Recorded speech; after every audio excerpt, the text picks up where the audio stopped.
Welcome, everybody. It's a beautiful day here in Seattle. I hope it's a beautiful day wherever you are enjoying this. It's going to be a fantastic episode. It's going to probably be the best episode we've ever recorded.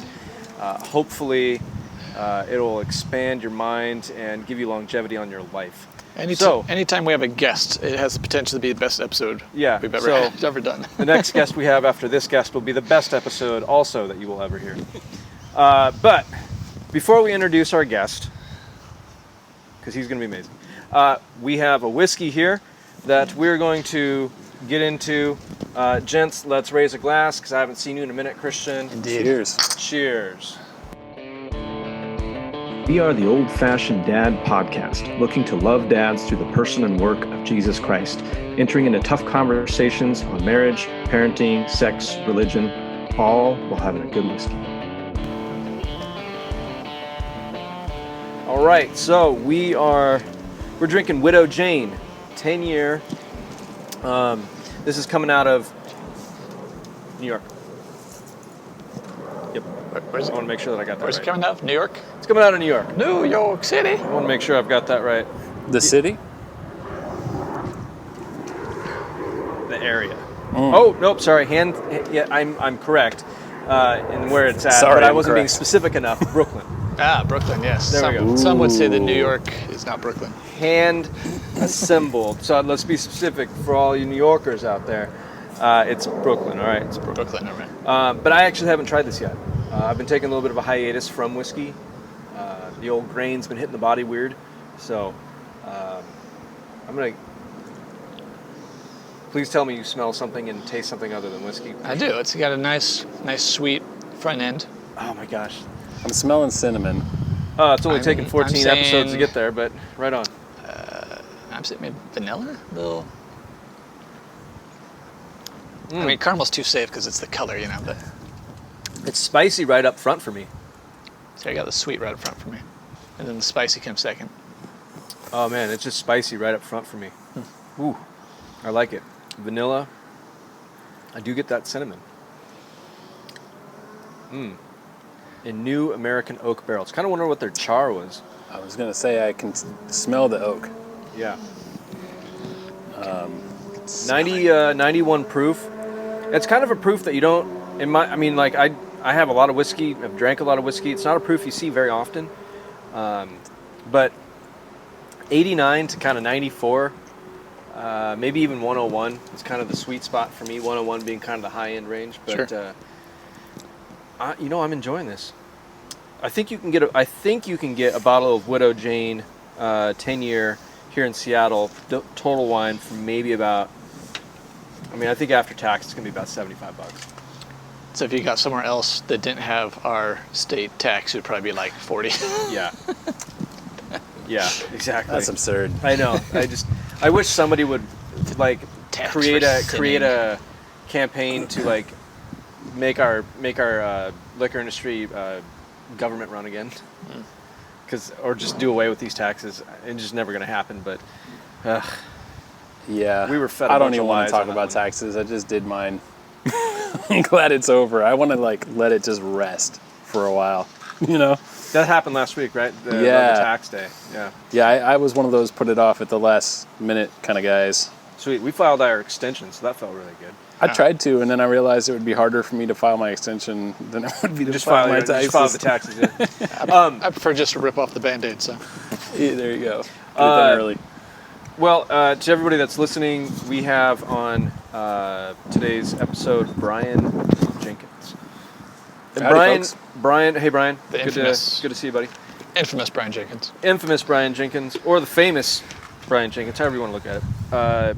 Owner of Black Fin 𝖢ρισΕΕΛΛ. Brian, how the heck are you? Oh man, doing better than I should be.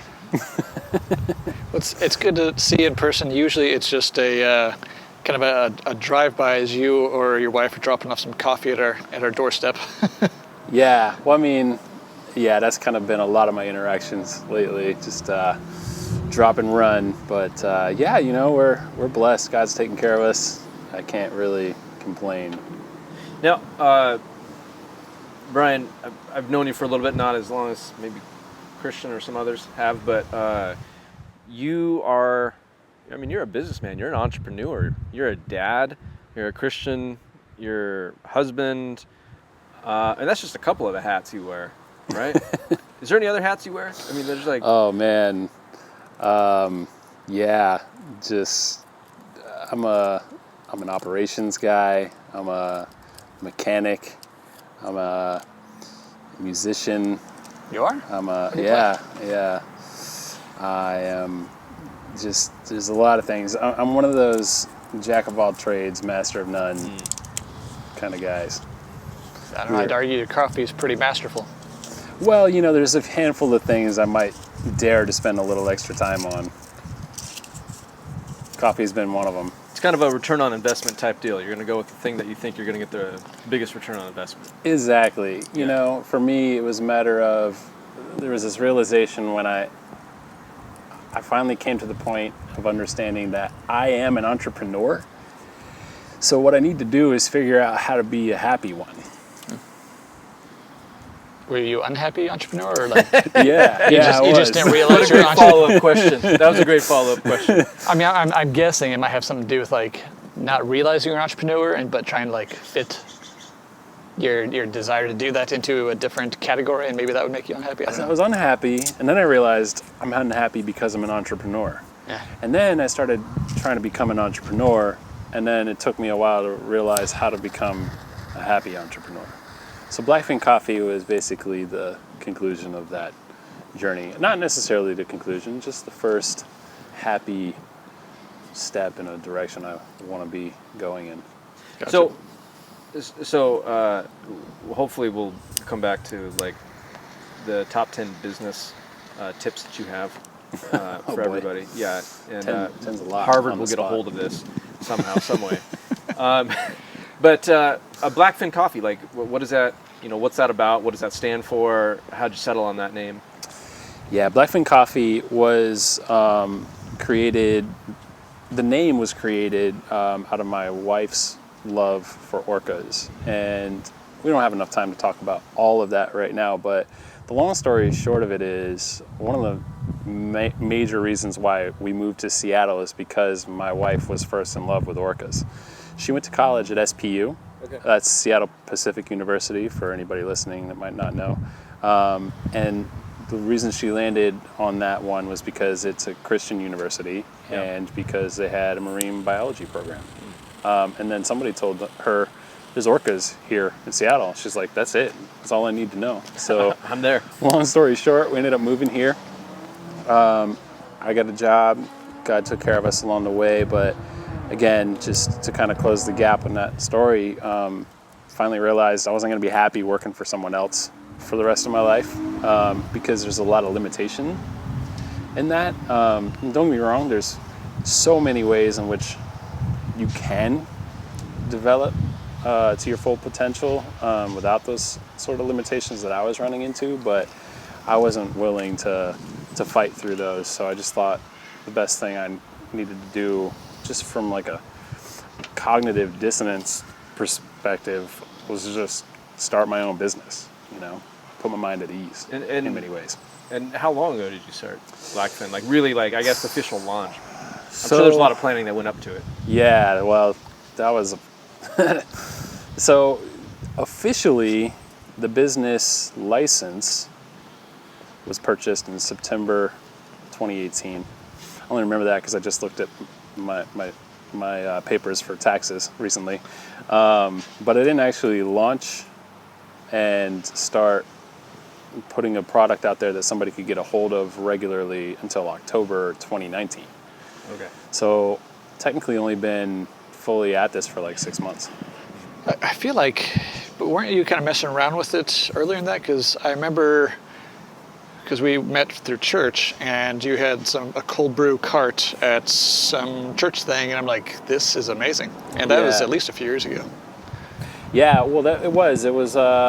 So after that 2018 period, I tried kind of just my hand at different avenues to see where I wanted to go with the business, and it was just a complicated mess of a stew with business partners and business plans that just never materialized because of drama and Sure. but cold brew was my first passion with coffee, and we set up for a couple different events there at Trinity West Seattle, and it was fun because it was one of those first taste of what it could be like to be an entrepreneur for me. So Sure.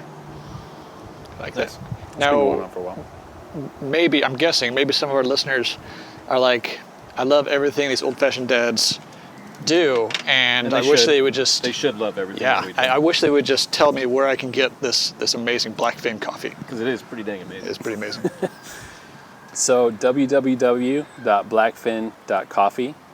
A lot of people kind of pause when I say that. They're like, "Oh, .com? No, not .com. It's .coffee, actually." It is So pretty that's, memorable. That's the end. I like that. You can go there. You can peruse through many of our different products. Just a few of them to kind of spout it off. We've got some denim and whiskey coffee on there. Nice, nice. How'd that guy get in? Guys everywhere. It's actually really good. I mean, it's really good coffee. I've been enjoying it a lot. So I mean, is it made with like real whole denim? Real Is that- denim, yeah. Yeah. Like 12 ounce. Yeah. Raw denim. Yeah. I mean, if you age the denim like 13 years or something like that, then it gets real Is it good. finished with the denim flavor or A little bit, yeah. Okay. Yeah. You can. You can. dumb. There's a couple other things on there too, not necessarily worth mentioning. No, we have a great partnership with a nonprofit organization called PNW Protectors, and that's been really cool from a brand perspective for Blackfin coffee. And that ties in with the orca preservation. Conservation, yeah, absolutely. And just Blackfin coffee, I mean, what we stand for, our 3 core values are number 1, kindness, number 2, conservation, and number 3, excellence. So if we can embody all 3 of those values to the nth degree, then we got a successful business. Well, I'm in. I like it. I'm sold. I just want to know where to get some of that barrel aged nitro cold brew. Cold brew. Man. We sampled this. Yeah, so to Just all before this our one. listeners, really sorry that you couldn't try this with us. Sorry, kind of sorry, not sorry. Just means there's more left over for us. But Brian was kind enough to bring over some nitro cold brew. But Brian, you don't necessarily have to go into the process if you don't want to, but tell us what that is. Yeah, so this has been the latest adventure/project for Blackfin Coffee. What we did was we took some oak vessels and I like what you did there. we put some whiskey in those vessels to season them with whatever kind of whiskey you want to use. And then we took raw green coffee beans, put it in that vessel, aged those coffee greens, roasted them, and then I created the cold brew coffee from those roasted beans and injected this keg with nitrogen to create one of the freaking tastiest nitro cold brew coffees I think I've ever had. Yeah. So how do you come up with a recipe like that? I mean, you just like Google it or Oh, YouTube man. or A lot of tinkering. Hours of YouTube videos and tinkering is how I stumbled across Did you it. cast any like spells over it and some incantations and That's a different Jesus. heavily pray over it? we have to rebuke you, Christian. Yeah, it's all right. Sorry. Edit that part out. No, that's cool. I like it. Yeah, no, that's cool. Now you came with a theme you want to talk about. Yeah, today. I mean, I did. I mean, like, I like kind of off the cuff stuff. Come with a topic. You know, if it seems too scripted or formatted, then people are like, I don't want to tune in for this. It's like going to a college class, but let's keep people guessing and keep them on their toes. And so we got Brian. Loves Jesus, loves his family. Dad showing up. Christian, you're doing the same thing. I think I'm kind of doing the same thing.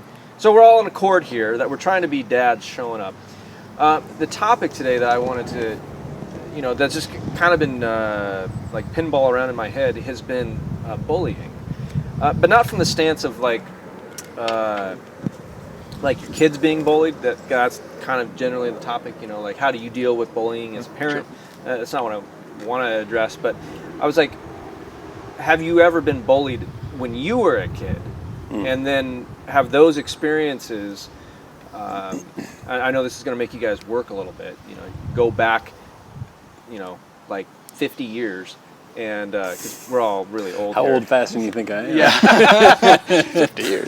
Go back to your childhood and like whatever some of your earliest childhood memories of, like maybe being in school, and think about like your first, because I think everybody has a bullying instance, at least one.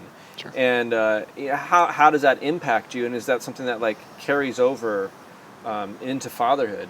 Because I don't have any data in front of me, but I've been around enough to think that bullying does have an impact on people's individual lives, and I would imagine it has an impact on parenting. And so I just want to put that out here into the ether and say, like, that's the topic. I kind of want to talk about that and see where it goes. Hopefully we land and wrap up. No, I'm not going to say hopefully, we will, on Christ and how Christ redeems our experiences as children into being dads, and that's where we're going to end. But yeah, I'm kind of curious what you guys think. Yeah, well, certainly I was primarily the bullied. I kind of was in this weird space where I could be a bully. I can remember a couple specific instances where I had bullied someone, but I don't recall being particularly aggressive for any sustained amounts of time. It wasn't an MO for me personally. But yeah, I was a skinny kid with freckles, pale skin, like easy target. And I was certainly bullied. I can remember some instances where I had to navigate those times as a child, and my mother would try to help me walk through that. But truthfully, I think in a large part, it's contributed to my entrepreneurship. I can actually say that honestly, because what it's done is it's caused me to adapt to human behavior, which causes you to look for ways to solve a problem before it actually happens. So, yeah, that's kind of just the 30,000 foot view for me. Great. Hopefully, if we do it around here, we'll get back to you, and it'll come down to 10,000. Sure. Yeah, I pretty distinctly remember being bullied pretty consistently through my childhood into middle school. I don't know if I ever went to my parents and talked about it. I probably did. I probably came home from school upset or whatever. But I was a small kid, pretty quiet, and pretty easy target. And it bothered me, and I let it show. So, kids take advantage of that. And I think that probably played into like my personality in high school. Like the crowd I ended up gravitating towards was like the artistic crowd, where like it was much more normal for the guys to be like effeminate and whatnot. Yeah. I didn't really think about it in like sexual politicized terms, that we have nowadays. But I remember distinctly, hating like the macho, like the football players, like all the kind of like stereotypical manly stuff, because those were the guys that bullied me. And so I think I had to wrestle with that, probably my teens and 20s. Even kind of coming to grips with like, because one of the things that was perfectly acceptable back then was, you don't have a girlfriend, are you gay, queer, that kind of thing. And so, I just heard it so much, I'm like, maybe I am. Maybe I am gay. And then I kind of think, guys, like, no, girls, no, I'm not gay. No. But it kind of messes with you, as a kid, Yeah, I had an instance where my mom actually asked me if I was gay once. Really? Yeah. Just stopped me. Because you didn't have a girlfriend? Stopped me in like a Kmart parking lot. This is before we went in. She's like, this question is killing me. Are you gay? I'm like, 11. What? I'm like, that's crazy. No, Mom. Of course I'm not. Yeah, I had a couple little, sweethearts by that point. So I don't know where that came from. I guess I was a gentle boy, Huh.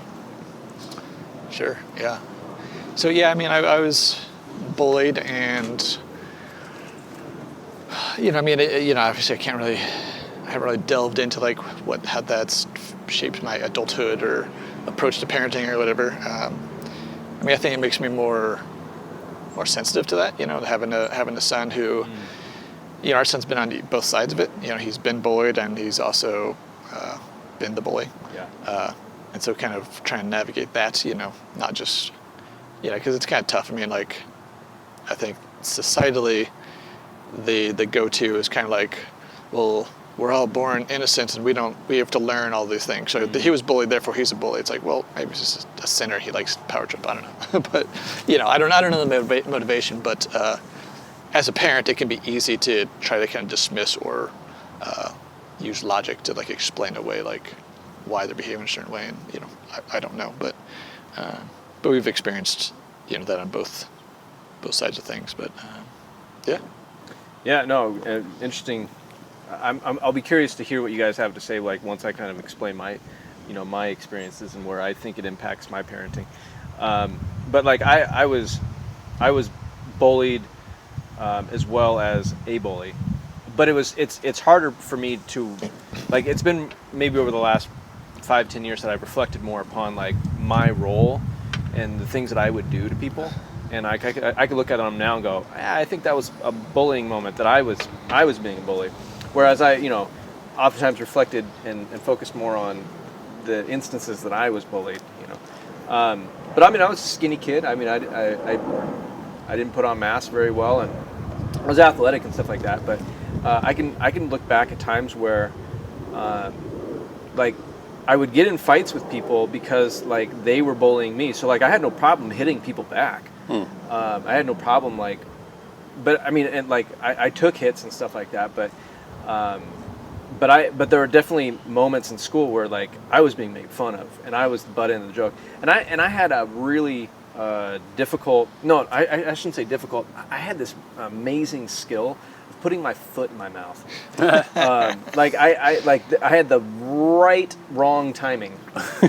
I don't know if you guys get what I'm picking up, like I'm putting down here, sure. But like I had this knack for saying the wrong thing every time in every situation. And there was a moment in my youth group where the term Chris Bringoff statement was coined. Oh, that was a Chris Bringoff statement. Oh, wow. I was like, even to this day, a little bit, my parents, my whole family were like, yeah, it's Chris Bringoff statement. And so like I made it kind of my mission, because I didn't want that. I made it kind of my mission to be somebody quick-witted, and wasn't like the butt end of the joke. I'm like, I'm not going to be the butt end of the joke. But the other piece was I was small, and I was like, oh, I'm just going to work out a ton, and that didn't really, I don't know, it didn't really. I'm not going to be a big bodybuilder or anything like that. But I was like, I don't want to be weak. I don't want to be weak. I don't want to be viewed as weak. Sure. And I want to be viewed as tough. Maybe this episode's more for me than it is for you guys. But I've seen like those types of that mentality of like, I don't want to be the butt end of the joke. I want to be quick-witted, and I don't want to be seen as weak. Play into some of my parenting, because it impacts some of the messages that I think that I end up giving even my own kids, and sometimes even it kind of detracts. Detract's not really the right word, but interrupts my ability to be compassionate towards my kids in difficult situations. Yep. Like they're having a difficult time, and I just want to see like, you know what, you need to toughen up.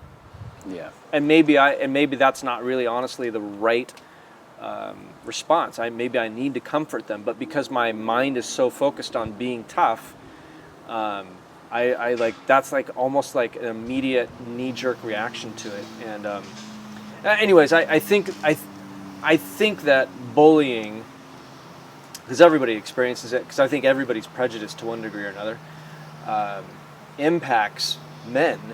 And this isn't something that men talk about, because men don't want to be seen as weak. And at least that's my perspective. Though those are my thoughts. I don't know if you guys have anything more that you want to, add on to that. Sure. My mother was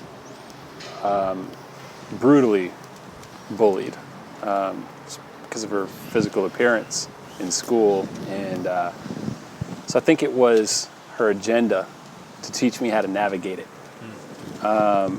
which was, a skill that I was just grateful for now. Not looking back, I mean, it was hard. When you're a kid, all you're doing is you're feeling those things. You're not really understanding that I can have a mindset to be victorious over that.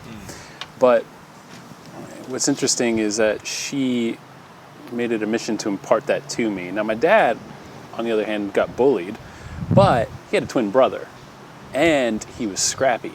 And when the two of them were together, according to my dad, they never lost a fight. They would tag team and nice. Yeah, no, they Brothers got to look out for each other. the kids would try to single them out, apparently, Okay. because it's the only way you were going to get beat up is if your brother wasn't with you, right? By himself. Yeah, and so he was a scrappy guy. My dad actually was in gymnastics and all that too. So, but anyways, so what happened for me was I kind of got this weird both worlds scenario where they actually put me in a Taekwondo class when I was in the 3rd or 4th grade or something like that. So I learned how powerful my body could be. But I also had to learn how to respect that power, if that makes sense, in order not to become the bully. But, kids, they're trying to learn, they're going to kind of overstep boundaries. Don't we all, even as adults, still trying to navigate new things? We're going to overstep boundaries, trying to figure out how to get through that. So That's every day for me. So what I learned was that even more powerful than strength or physicality was psychology. I learned how to become not the target psychologically by serving that person. Now, I remember this kid's name. We haven't talked since the 6th grade, so there's no exposure here, no risk of exposure, but his name was Logan. And I don't know why this particular kid, I can only imagine that his life wasn't, pleasant, but I was the target. And he would hit me, he would shove me to the ground and all this and that. And I remember coming home to my mom crying about it. And she said, Brian, she didn't give a whole lot of sympathy, which I needed. But what she did do was she taught me how to exploit his weakness, which was his selfishness.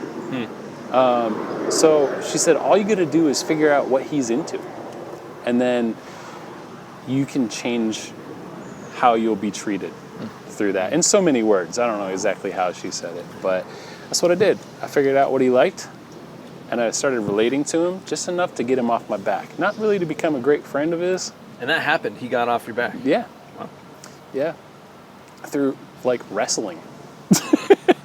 We related through wrestling, Wow. Yeah.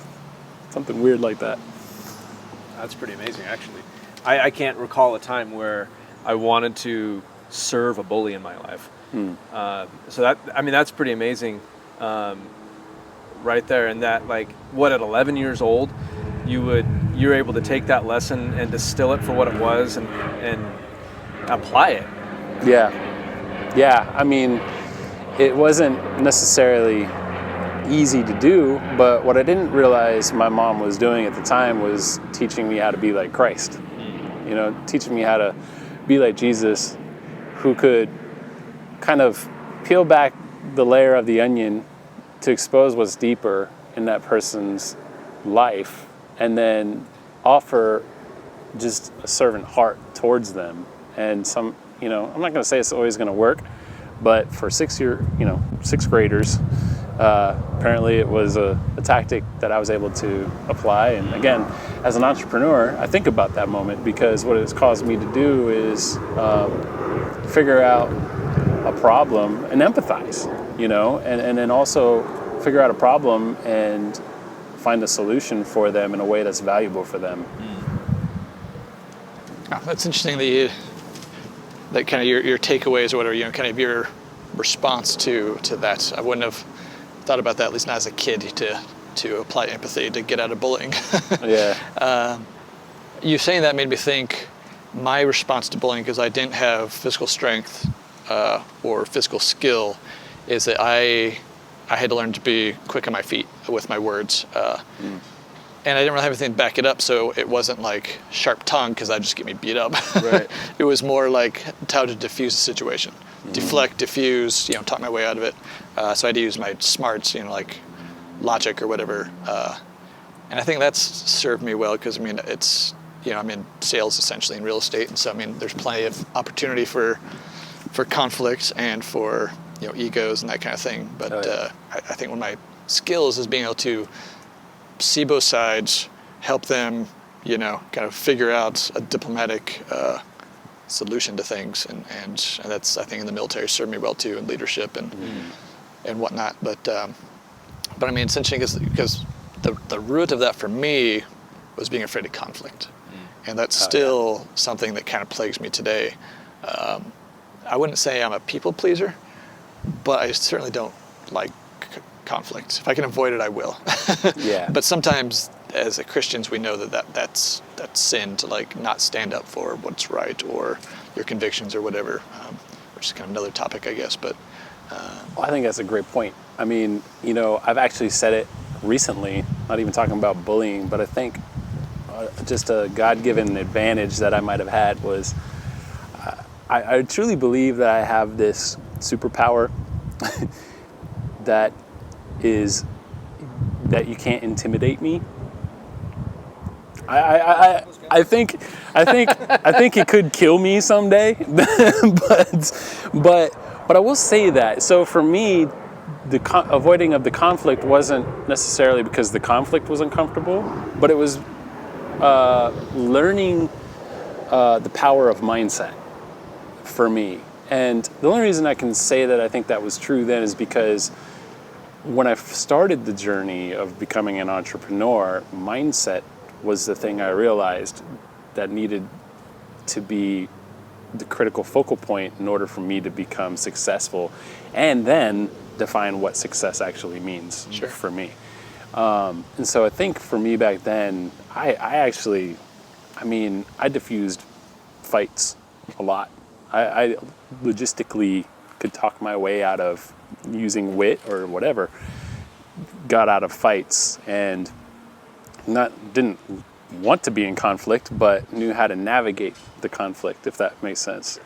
So mindset is kind of just right, a yucky word in this sort of self-help and all this stuff from a Christian perspective most of the time, but I think it is really a strong tool to have in the belt. That hasn't been my experience. Because for me, I think mindset really makes or breaks your success and your quality of life.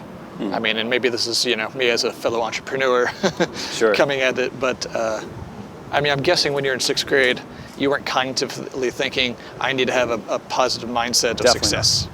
But Didn't that's have just those words, no. But in hindsight, you could be like, that's what that was. Yeah. But I think it's incredibly powerful, because even, we've had some conversations, I'm sure we'll have more, just about racial reconciliation and that sort of stuff. And one of the things I've talked with some of my other real estate leaders and stuff about, and this is all anecdotally, the people that succeed in life and are happy, it's because their mindset's solid. It's not dependent on their situation being good, them being treated fairly, things being handed to them. It's it could be good, it could suck, it could be hard, but if your mindset is, I'm going to adapt and overcome, you're going to figure out a way to adapt and overcome. If your mindset is, I'm a victim, this is not right, 100%. Where's my, where's my handouts or whatever, the situation is, you're always going to be lagging behind and pissed off at the world because you think your problems are because of someone or something else outside of you. But if you take responsibility and you're like, I can't change the hand I've been dealt, but I can change it. I can determine how I respond to that. Yes. Well, anyone can, whether you're born with a silver spoon in your mouth or in the ghetto, your life's going to be better if you've got in the military we call it. It's so profound. I forgot the name of it. They have. I have to edit this out because this makes me look stupid.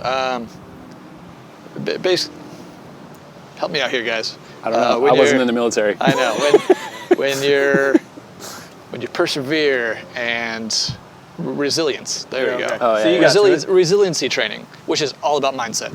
Initially when they introduced that in the military, people were like, "Oh, fluffy philosophy, psychology stuff." But no, mindset's huge. Just most people go through life with it as a passive thing driving them, but they don't cognitively realize it. Mm-hmm. I think, out of this whole conversation, the thing that continues to pop up for me is control, is control, and I think that when you're in a bullying situation, that's what's being taken from you is control, and as a kid, you'll do anything you can to get control. Like, I work with kids all the time, and kids are notorious for wanting control. I mean, so are adults. Sure. Kids are just a little more obvious about it. They're a lot subtle. more obvious about it. But as a dad and a husband, I look at a lot of the things I've done in my life. It's as I want to control all aspects of my life. That's a large reason why I went into business for myself, because I want that level of control. And I think we're all entrepreneurs here. We're all business owners here. And I think that is a very large element to our lives. And so I look at that control piece, and that's where I see it kind of impacting my parenting, because I have a lot of areas of my life locked down tight, where I have a lot of control over it. That level of leadership can and does often impact negatively the way that I parent. Because I can't run parenting like I run my business, or I run photography or any other little side hustle thing that I have going on. It very much has to be, as well as the rest of my life, have to be starting from, again, a place of I don't really have control. And a lot of the stuff, or all of the stuff that I have, does not belong to me. It's all being, I'm given it so I can steward it. And that's a frequent theme that I talk about on here, is nothing's mine, not even my time, not in my body or my mind. It's all stewardship. And so I'm just stewarding this stuff. And I think that's where, when I was thinking about bullying today, I was eventually we're going to come around to the piece on control, because nobody wants control ripped from them. Nobody does. I mean, male or female, whatever career you're in, whatever ethnicity or race you are, nobody wants control ripped from them, and they'll do anything they can to have some semblance of it. And so, as Christians, we're told over and over and over again to submit. And that's a word I've learned to accept as part of the Christian faith, but I've also grown to go, you know what? That's not a bad word. That's not a bad word at all, because the control that I would personally exercise as a father, as a husband, as a business owner, is not necessarily always as gracious as what happens when I exercise submission. Right. And I think submission to Christ has far more positive impacts on my parenting as opposed to control. That was really wordy. No, I maybe like there's that, something that you guys would think about it. I like that tie-in to control, because it's so core to, I think, the human experience, the human, our disposition as humans. Well, I'd say as sinners, because I don't think Adam and Eve before the fall had a need for control. They were dependent on God. But you mentioned that, and it's kind of a theme that, to tie us into parenting a little bit, a theme that we have with our son is no matter what it is, he's got to do something his way. Even being disciplined. Hey, go sit in that chair. He'll go sit on the ground next to the chair. And it's pretty obvious that he wants to control something.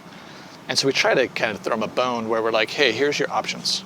Pick one. Like, try to give him some control in his life and not just make it about him being, dutifully compliant. Yeah. Which I think is pretty easy for us to fall into. Of like, just listen, just do what I say. Yeah. Life would be so easy, but ultimately, I mean, they're mini versions of us, and they want to feel like they have For sure. control. I mean, I would even say that it's kind of funny. I mean, it's, you could get into like the American psyche of kind of our values as a nation, whatever. But I mean, we like to think we're in control of our destiny, but you really think about how many things are in your control versus out of your control. And we really have very little control of so much of our life. We have control of our mindset. We have control of our responses to life, but we don't have control over a lot of things, Yep. Right. And so, I mean, I think that's a realization, especially as Christians, to give that up to God and see ourselves as stewards, not as like, I'm creating my own little minion, my own little kingdom here, Yeah. Amen. Amen. Brian, thoughts? Yeah, I mean, I would be lying to you if I tried to say, I don't need control. You know what I mean? Like, everybody wants control. And I think that's a driving factor for a lot of people's decisions. I mean, let's just be honest. We can say it drives all of our decisions. Let's just be honest. Like, we're trying to... Man, I see control trips happening in the 7-Eleven when the guy who's trying to buy, a beer and a bag of chips is screaming profanities at the cashier because she told him to wear a mask. Yeah. That's control. Like, Sure. That's a control trip. Like, but the fact of the matter is when we don't submit, like you said, for the greater good. And we don't need to go down this rabbit hole too far, but for the greater good of those around us whom God intended us to serve, then our control becomes our sin. I would agree with that. Because it is essentially a prideful stance that says, no, my thoughts, my life is more important than what you're asking me to do for someone else. Yeah. I mean, I see. It's really fun because, again, I like to peer into the psychology as much as I can with people that I interact with. And my son, how he handles control is he's devastated at first, but he quickly rebounds with his mindset. And what he does is he attaches hope to something that could happen later. Or in a different way. Like, for example, I might tell him, no, you're in trouble today and you don't get to play video games. And that could be devastating. And then you can watch it shift on his face where he'll say, but tomorrow I can play video games. You know what I mean? And there's this hope of something that can come in sort of redeeming his circumstance, right? And so the control there is, I can't handle not having control of the situation right now, but having hope for what can come brings him peace in that moment. Whereas my daughter, on the other hand, we've tried everything under the sun, Christian, and we've tried to give her options. We've tried to tell her, you can do this or that or whatever. But when she can't have that one tiny little thing, it is meltdown mode. And we've just, she's still only 4 years old, but we've just sort of resolved to, after 30 minutes of trying to reason with you, we're just going to tell you to go cry it out in your room. Just go process it. Yeah. Yeah. Now that's... When I say we, that's usually Nicole responding that way. I'm more or less very intolerant of that kind of behavior because it's spoiled and just entitled, and it's just all of the yuckiness that I don't want to have to deal with. So I just want to tell her to suck it up. I might shortchange the opportunity of sort of compounding these lessons over time the way my wife would, and just tell her to just go work it out in your room. You know what I mean? Just completely cut off the opportunity to help her navigate it. What I've realized for her is this isn't diagnosed, but I think that she struggles with anxiety. I think that she has a clinical level of anxiety, and the reason why I can say that is because it runs in my family. And so when I finally realized that, well, then I have an even larger task of trying to be empathetic, trying to say, how can I help? How can I relate to you? And I don't relate to anxiety. It's not something that I've struggled with. I've struggled with depression when I was a teenager, but never being anxious on a day-to-day basis about like my circumstances, right? That's, as we've talked about, that's never been a struggle for me. So it's hard. It's hard to navigate those, and I'm grateful that my wife is there to help, because she's just got that motherly intuition, that patience that our kids need. Yeah. How old's your son? 7. 7, okay. Does his like shift to hope, is that instinctual? Is that something he had to be taught, or does it just seem like part of his personality? You know what? I think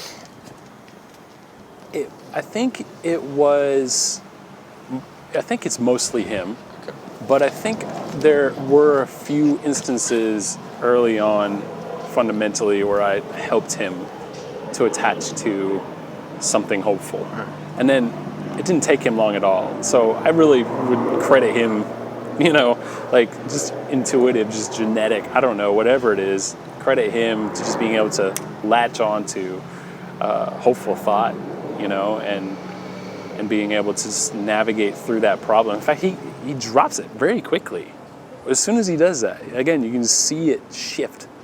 Just that demeanor that's sad and just down and low, and your face is downcast. And then all of a sudden, this thought just zings into his little brain, and he's all of a sudden cheerful and happy. And it's helpful to see that kind of emotion, because it's a good gauge of like how I can help navigate his situations as a kid. But yeah, that's him. I think that's much more him than me. Yeah. Okay. Interesting. Well, I wanted to try and wrap things up here. So I think this is a great conversation to continue having. Even if the bullying aspect kind of runs out, I think the control element of the conversation is worthwhile to continue to have, because control unchecked can go to a lot of dark places. Oh yeah. A lot of bad spaces, and husbands, men, fathers are already kind of prone to being isolated anyways. That's just kind of our it seems like disposition, and so I think we don't want to invite other men into our lives for fear that like maybe we'll lose control or something like that, or we'll be exposed, or sure. We'll appear weak or something. Yeah, that one probably more likely. And I know that kind of conversation hits men just differently, because there's emotional weakness, physical weakness, relational, psychological weakness, which could all be subpoints of emotional weakness. But at any rate, I wanted to wrap things up. First off, saying thank you, Brian, for coming on and dispensing wisdom. Yes, it's nice to finally get some. Say cold brew. It's nice to finally get some wisdom on this I know, podcast. Right? It's finally great to have some just copious knowledge. Oh boy! Thank you. Remind us again where people can find your coffee. Yeah, at Black Fin Coffee on the socials, and www.blackfin.coffee, and we can ship it to anywhere in the country. Cold brew coffee has to stay local just because of distribution control parameters as far as like keeping it refrigerated and that sort of thing. We're just not at a large level of distribution for that so yet. Local being Seattle. Local being Seattle area, okay. Absolutely. Great. But again, the beans, those can go anywhere across the country. Okay. If you guys do get a chance, please check out his website and his coffee. If you are a coffee connoisseur or looking to be a coffee connoisseur, Is it connoisseur or connoisseur? Start with Blackfin coffee. I mean, it's really fantastic stuff. It's coming from like really one dude. In his home roaster. And you do have sample packs available, because we got that when we went to visit my wife's family in North Carolina and gave those out as gifts, and the feedback was great. So That's awesome. Glad to hear that. Yeah, I think that's another cool piece to the business model, business story that you have. It's like everything's being done by you, you know, and as businesses obviously get bigger and bigger, a lot of those things get kind of pushed off and get kind of third-party contracted out. But you're literally doing everything, and so like the definition of like handmade and small batch and heritage and quality, I think really, I mean, those really come to the surface when I think about, you know, your particular brand of coffee. So enough of making your head big. But lastly, dads, we love you. We care about you. We want to see Jesus just being glorified a lot in your life. And for those of you dads who don't know Jesus, we would invite you to, you know, talk to maybe a friend if they are Christian. Ask them about Christ and the impact that Christ has in their life. We would certainly be happy to answer any questions. We are amateur theologians. Brian also is an amateur theologian. So, I don't know what it would take to be a professional theologian, but probably some initials behind your name. probably.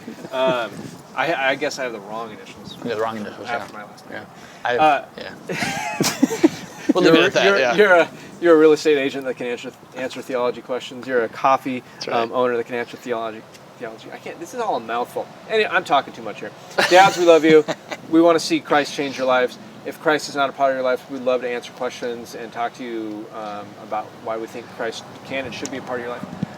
But until then, drink delicious whiskey. Check out Blackfin coffee. Rate and review us on the App Store, as that helps us get our message out there. Write a review. Hopefully not a bad one, because this is an amazing podcast. So until next episode, stay cool and frosty. Absolutely.